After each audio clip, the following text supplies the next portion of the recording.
আওয়ামী লীগ নেতাকে ছাড়াতে জামায়াতের বিক্ষোভ, থানা ঘেরাও। জুলাই অভ্যুত্থানের ঘোষণাপত্রের দাবিতে ৬ দিনের কর্মসূচির ঘোষণা। বিএনপি নেতাদের উদ্দেশ্যে জামায়াত নেতা, অযাচিত বক্তব্য বন্ধ না করলে ব্যবস্থা। প্রশিক্ষণের জন্য ভারত যাচ্ছেন আরও ৫০ বিচারক।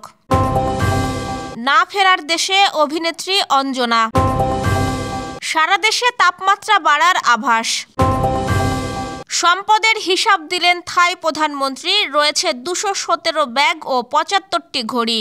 শুনছিলেন দিনের খবরের প্রধান প্রধান শিরোনাম, এবার বিস্তারিত। তার আগে গ্রামীণ কাগজের ইউটিউব চ্যানেল সাবস্ক্রাইব করুন এবং সব খবর পেতে ফেসবুক পেজ ফলো করে রাখুন।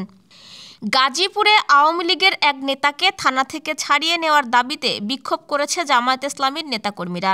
এ সময় থানা ঘেরাও করে রাখেন তারা। সদর উপজেলার জয়দেবপুর থানায় গতকাল শুক্রবার রাত ৮টার পর এ ঘটনা ঘটে। স্থানীয় সূত্রে জানা যায়, মির্জাপুর ইউনিয়নের ২ নম্বর ওয়ার্ড আওয়ামী লীগের সাংগঠনিক সম্পাদক শফিকুল শিকদারকে পুলিশ আটক করে। আটকের পরপরই শতাধিক জামায়াত ইসলামীর নেতাকর্মীরা থানার মূল ফটকের সামনে জড়ো হয়ে অবস্থান নেন। তবে পুলিশ ও জামায়াতের নেতারা থানা ঘেরাওয়ের কথা অস্বীকার করেন। সদর উপজেলা জামায়াতের সেক্রেটারি আব্দুল বারী থানার সামনে দাঁড়িয়ে বলেন, দল করার অধিকার প্রত্যেক নাগরিকের আছে। দল করার কারণে কোনো নিরীহ নিরপরাধ কাউকে গ্রেফতার করে থানায় এনে নির্যাতন করা যাবে না। এজন্য ছাত্র জনতা রক্ত দেয় নাই। প্রত্যেক নাগরিক যেন নির্বিঘ্নে ঘুমাতে পারে, সেজন্য ছাত্র জনতা রক্ত দিয়েছে। এ বিষয়ে গাজীপুর জেলা জামায়াতের সহকারী সাধারণ সম্পাদক মুস্তাফিজুর রহমান সাংবাদিকদের জানিয়েছেন, আটক শফিকুল শিকদার ২০১৮ সালের আগে আওয়ামী লীগের রাজনীতির সঙ্গে জড়িত ছিলেন। ২০১৮ সালের পর তিনি আওয়ামী লীগের সঙ্গে যুক্ত ছিলেন না। এ কারণে তিনি পরে জামায়াতের ফরম পূরণ করে আমাদের রাজনীতিতে যুক্ত হয়েছেন। জুলাই অভ্যুত্থানের ঘোষণাপত্র প্রকাশের দাবিতে আগামী ৬ জানুয়ারি থেকে ১১ জানুয়ারি পর্যন্ত সারা দেশে যৌথভাবে জনসংযোগ চালাবেন বৈষম্যবিরোধী ছাত্র আন্দোলন ও জাতীয় নাগরিক কমিটি। শনিবার বৈষম্যবিরোধী ছাত্র আন্দোলন ও জাতীয় নাগরিক কমিটি আয়োজিত যৌথ সংবাদ সম্মেলনে এসব কথা জানান হাসনাত আবদুল্লাহ। হাসনাত আবদুল্লাহ বলেন, অন্তর্বর্তী সরকার যেহেতু নিজেই বলেছেন তারা জুলাই অভ্যুত্থানের ঘোষণাপত্র প্রকাশ করবেন, তাই আমরা গত ৩১ ডিসেম্বরের ঘোষণাপত্র প্রকাশ থেকে বিরত থেকেছি। কিন্তু আমরা লক্ষ্য করছি এখন পর্যন্ত এই বিষয়ে সরকারের কোনো কার্যক্রম আমাদের নজরে আসেনি। তাই আমরা দাবি করছি আগামী ১৫ জানুয়ারির মধ্যে সরকার জুলাই অভ্যুত্থানে ঘোষণাপত্র প্রকাশ করবেন। জামায়াতে ইসলামীর কেন্দ্রীয় নির্বাহী পরিষদ সদস্য ও ঢাকা মহানগর দক্ষিণের আমির মোহাম্মদ নুরুল ইসলাম বুলবুল বলেছেন, অযাচিত বক্তব্য বন্ধ করেন, না হলে তালিকা ছেড়ে দিলে বুঝবেন জনগণের ক্ষোভ। জনগণ জানে দেশে কারা দুর্নীতি চাঁদাবাজিতে নিমজ্জিত। আপনাদের মুখে জামায়াতের সমালোচনা মানায় না।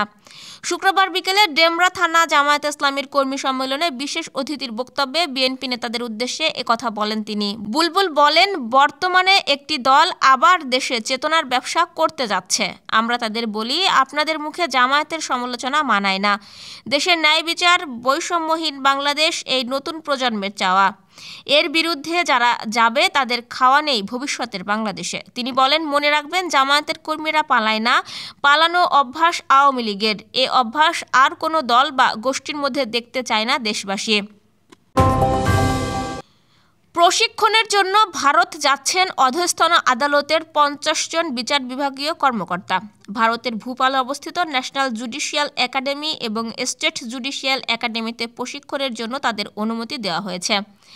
সুপ্রিম কোর্টের পরামর্শের পরিপ্রেক্ষিতে এই অনুমতি দেয় আইন মন্ত্রণালয়। প্রশিক্ষণের জন্য সহকারী জজ, সিনিয়র সহকারী জজ, যুগ্ম জেলা ও জজ, অতিরিক্ত জেলা ও দায়রা জজ, জেলা ও দায়রা জজ এবং সমপর্যায়ের কর্মকর্তাদের মনোনয়ন দেওয়া হয়েছে। এসব বিচার বিভাগীয় কর্মকর্তারা আগামী ১০ থেকে ২০ ফেব্রুয়ারি পর্যন্ত প্রশিক্ষণে অংশ নেবেন। এ বিষয়ে আইন মন্ত্রণালয়ের আইন ও বিচার বিভাগ সম্প্রতি একটি বিজ্ঞপ্তি দিয়েছে। বিজ্ঞপ্তিতে বলা হয়েছে, প্রশিক্ষণের যাবতীয় ব্যয় ভারত সরকার বহন করবে। এতে বাংলাদেশ সরকারের কোনো আর্থিক সংশ্লেষ নেই।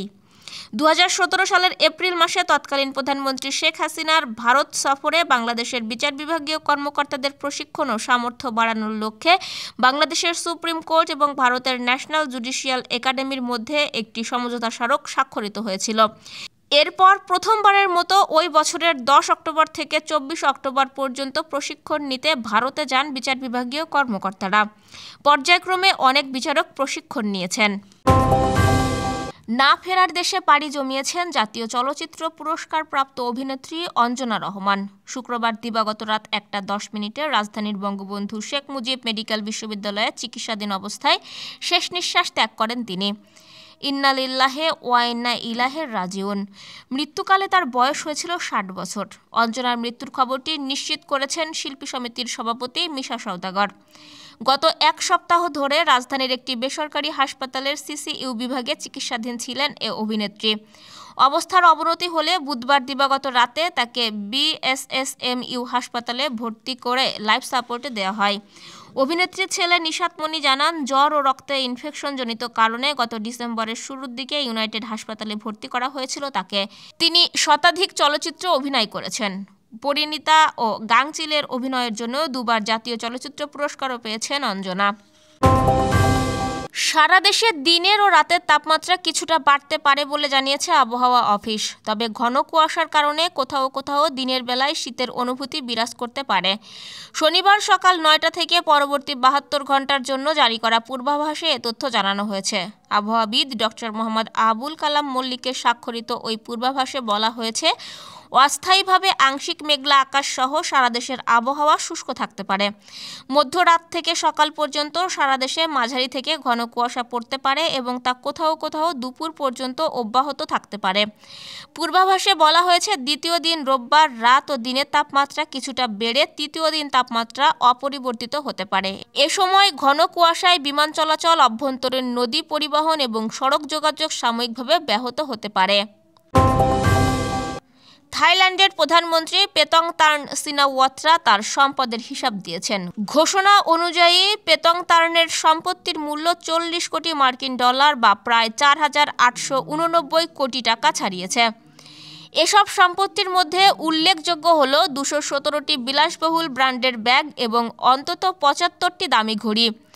শুক্রবার থাই প্রধানমন্ত্রী এ ঘোষণা দিয়েছেন বলে জানিয়েছে ভারতীয় গণমাধ্যম এনডিটিভি।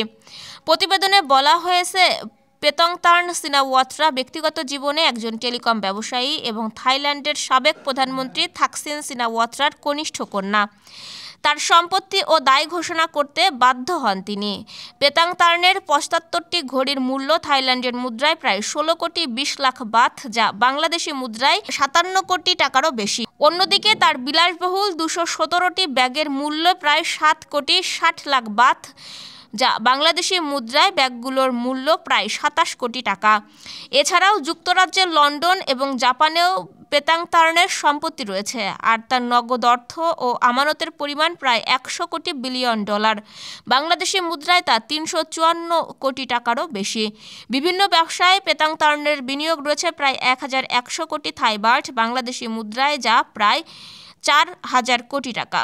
এই মুহূর্তে থাই প্রধানমন্ত্রীর ঋণের পরিমাণ 500 কোটি থাই বাথ, বাংলাদেশি মুদ্রায় যা 1,773 কোটি টাকার বেশি। ফলে ঋণের পরিমাণ বাদ দিলে পেতংতার্নের সম্পত্তির পরিমাণ দাঁড়ায় 890 কোটি থাই বাথ, যা 3,157 কোটি টাকারও বেশি। গত সেপ্টেম্বরে থাইল্যান্ডের প্রধানমন্ত্রী হিসেবে দায়িত্ব নিয়েছেন পেতংতার্ন। এই ছিল দুপুরের আয়োজন। সাথে থাকার জন্য ধন্যবাদ।